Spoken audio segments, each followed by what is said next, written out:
Bueno, voy a explicar lo que es mi mapa conceptual, que es sobre la comunicación humana. Yo tomé de referencia pues las lecturas que tuvimos en clase, bueno, en algunas clases y las demás que se hicieron mediante las tareas en plataforma. Utilicé unas 3 o 4 lecturas más o menos para construir este mapa conceptual. Como sabemos, la comunicación es un proceso de transmisión de información y pues en lo que es, ¿cómo se dice? Los autores hablaba de que la transmisión de información es un fenómeno mucho más complejo que involucra interacción social, lenguaje, construcción de significados y relaciones humanas. Y pues mediante las teorías que se vieron en las lecturas, la comunicación se entiende como eh, varias maneras, pues, pero algo bastante importante que nos dicen ahí los autores es que la comunicación no se limita a los medios, sino que es la base de toda relación social y de la vida cotidiana. Pues gracias a lo que es la comunicación, no solo compartimos pues las ideas, sino que construimos nuestra realidad, nuestra identidad y nuestra forma de entender a los demás. Aquí en el mapa conceptual, puse varias ramas que se desprenden del concepto de comunicación humana y lo partí en 5 elementos clave que son lenguaje, interacción social, construcción de significado, relaciones interpersonales y intersubjetividad. Estos elementos están conectados entre sí y ¿cómo se dice? Como principal está lo que es la comunicación, que ya había dicho antes, que se entiende como el proceso de interacción social, que se construye a base de lenguaje, experiencias y relaciones. El- Además, la comunicación bueno, está involucrada en las personas que se ajustan a conductas que mantienen entre sí mediante códigos que se van compartiendo, donde, como se dice, constantemente estamos interpretando y respondiendo a los demás. El primer concepto que puse es el lenguaje. eh, y aquí podemos hablar sobre que el lenguaje es el medio principal de la comunicación, ya que pues obviamente se va expresando mediante símbolos, signos, códigos compartidos, eh, ¿cómo se dice?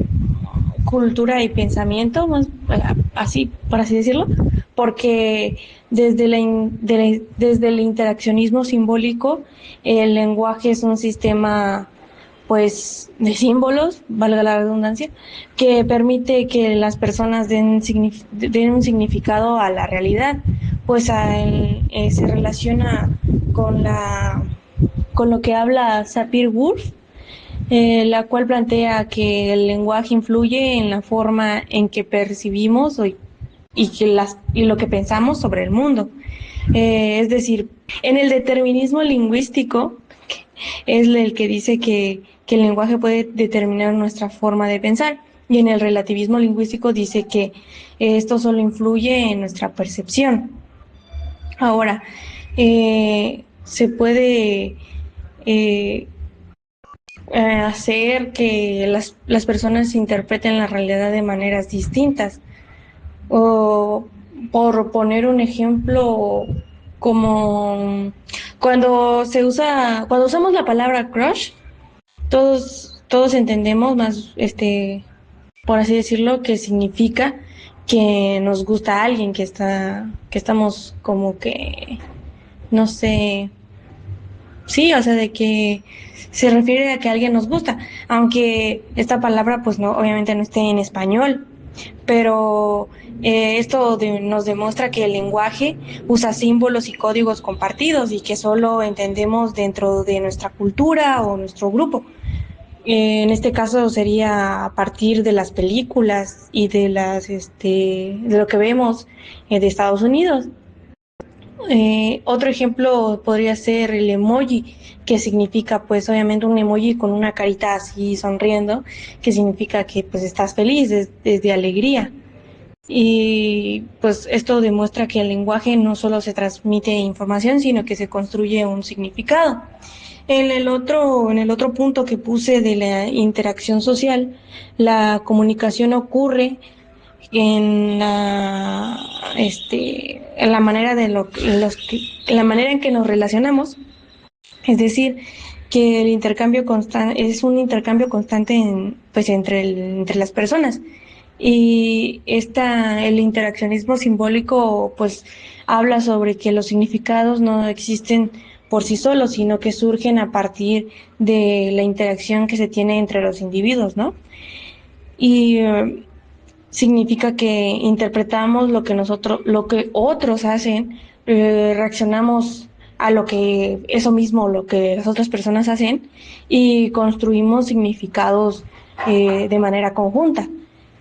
También se relaciona con una de las lecturas de la escuela de Palo Alto, que propone que propone ideas bastante interesantes, en donde se puede hablar sobre que es imposible no comunicar, es lo que nos dice principalmente, es imposible que las personas no se comuniquen. La comunicación es un proceso bastante, pues, continuo, y la relación es más importante que los contenidos que hay, ¿no? Y esto nos puede dar a entender que cuando no hablamos, seguimos comunicando a pesar de que no hablamos, porque también hacemos gestos con las caras o acciones que pueden significar algo.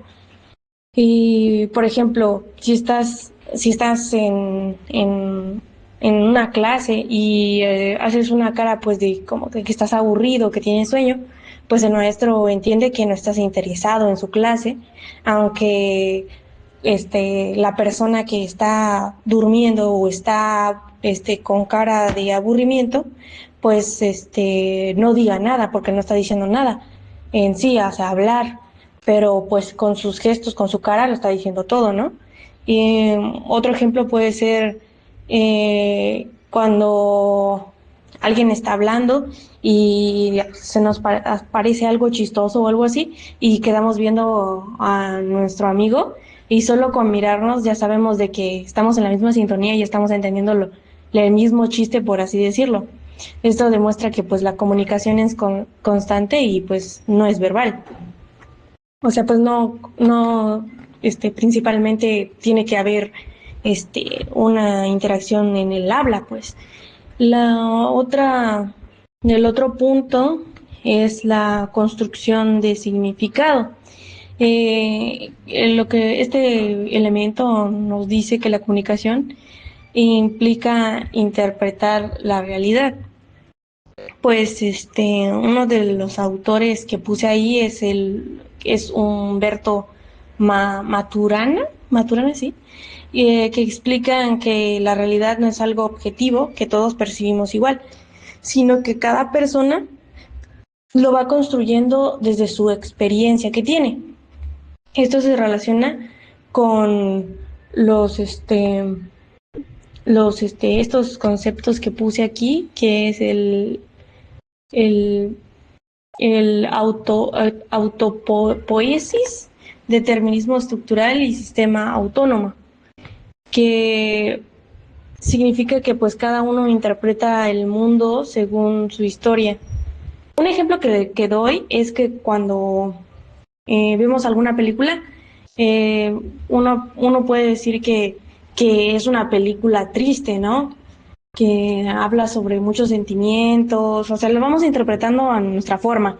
Y otra persona con la que estamos viendo la película puede decir que está muy aburrida, que está muy lenta y que por eso pues obviamente es aburrido, pero pero no puede ser así, o sea, para cada quien es diferente. Pero otro ejemplo que se puede decir sería cuando eh, nos levantamos temprano y decimos que, ah, no, es que las personas que se levantan temprano son productivas y las personas que se levantan tarde, pues no. Y para otra persona puede decir, no, es que levantarse temprano es un sufrimiento porque pues a lo mejor se duermen tarde y levantarse temprano es algo que es bastante pesado para otras personas. O sea, para uno puede ser productivo y para otra es un sufrimiento, ¿no? Lo que significa que mmm, no está en las cosas, o sea, es que sino que cómo lo interpretamos, ¿no? O sea, hablamos de la interpretación de cada uno, que acciones, que cada uno tiene un significado diferente para esa persona.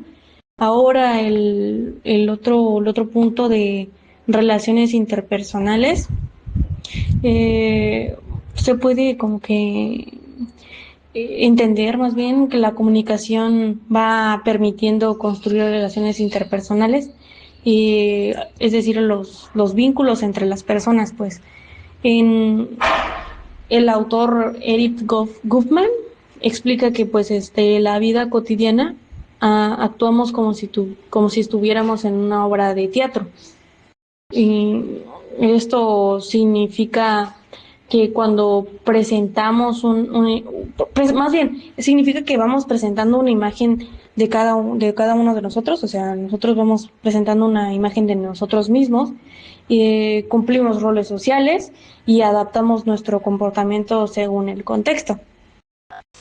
Esto, pues además, habla sobre los rituales sociales que forman parte de la comunicación, ya que organizan nuestras interacciones diarias.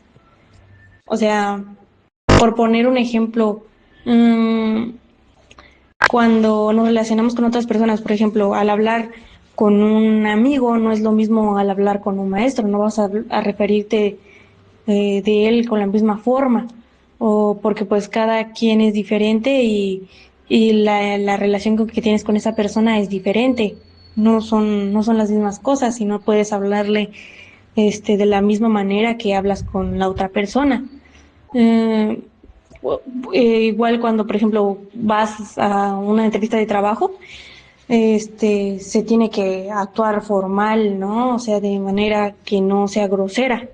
Y, o sí, o sea, no cálida también, por así decirlo, porque no vas a hablar así como lo hablas con tu familia. Y pues esto nos da a entender que pues la comunicación cambia según la relación y el contexto que se tenga. También se hablan sobre las habilidades que se relacionan con lo mismo, que sería la asertividad, la resiliencia y la expresión emocional que se tiene pues a la hora de interactuar con otras personas. Luego está por último, el último punto que puse, que es la intersubjetividad, que pues obviamente se refiere a la relación entre el yo y el otro yo. Y el otro, creo. No, entre el yo y el otro. Basada en pues la comprensión mutua que se tiene, ¿no? Aquí entra lo que es la filosofía de Edith Stein, quien explica que pues obviamente conocemos a los demás a través de la empatía. La empatía es un proceso cognitivo que nos permite comprender la vivencia del otro. Y esto se compone en tres momentos, que es percibir al otro, interiorizar su experiencia y comprenderla como propia. Además, pues la intersubjetividad implica que compartimos esta experiencia común en el mundo, lo que hace que sea, pues obviamente posible la comunicación entre más personas. Y por, por poner un ejemplo, si ves, si alguien veo pues a mi amigo, por así decirlo, que está triste, rápidamente entiendo cómo se siente. O sea, pues lo relaciono con algo que pasa conmigo, ¿no? Y entonces es como de que empiezas a tener esta empatía y, y pues obviamente ahí se aplica eso, pues la empatía, porque lo relacionas con algo de tu vida. Y en otro ejemplo que podría poner es cuando alguien llora y, y pues obviamente lo ves llorar y te conmueves, ¿no? Y puede que no llores, pero puedes sentir esta empatía y sentirte también triste por esa persona. Y lo que nos da a entender que la comunicación no es solo, pues, no es solo racional, sino también emocional. Eh, pues en conclusión, la comunicación es un proceso bastante complejo que pues involucra el lenguaje, la interacción, significado y las relaciones, ¿no? No se trata pues solo de hablar, sino de construir la realidad, interpretar el mundo y relacionarnos con otros, ¿no? Las teorías que pues obviamente y las lecturas que revisé pues muestra que la comunicación está presente en todo momento de nuestra vida y pues que es fundamental para entender a otras personas. Y eso ayuda a que tengamos una mejor comunicación y mejora las relaciones que tenemos con otras personas, nuestra forma de pensar, nuestra manera de interactuar con el mundo. Y pues eso sería todo.